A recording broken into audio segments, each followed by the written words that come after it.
ម៉ាក់ថ្ងៃនេះដែរជាថ្ងៃដែលកូនដែលម៉ាក់បានរៀបចំកម្មវិធីរៀបអាពាហ៍ពិពាហ៍នេះជូនកូន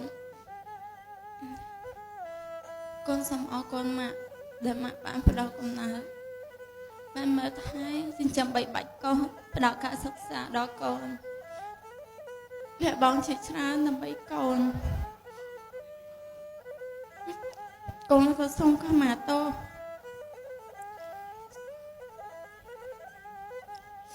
ចំពោះម៉ាក់ដែលកូន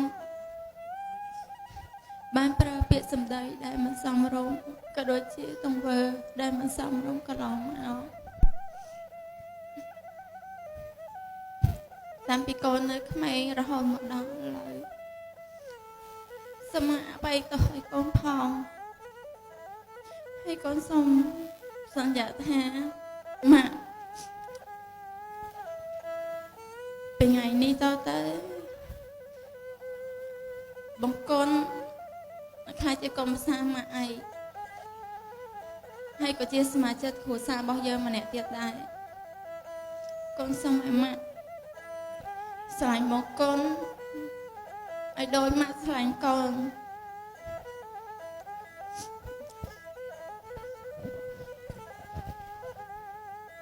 អរគុណម៉ាក់ដែល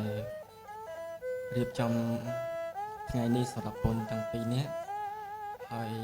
អរគុណម៉ាក់ដែលបានអនុញ្ញាតឲ្យកូនស្រឡាញ់គ្នាជាមួយនឹងជីងស្របតាមប្រពៃណី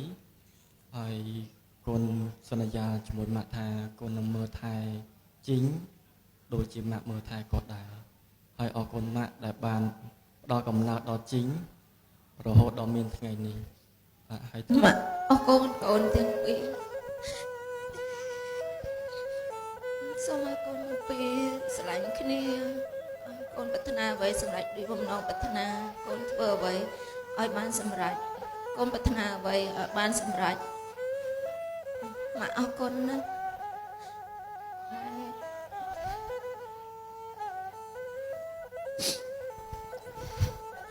ហើយឲ្យកូនใจស្រឡាញ់គ្នាម៉ាក់អរគុណកូនទាំងពីរ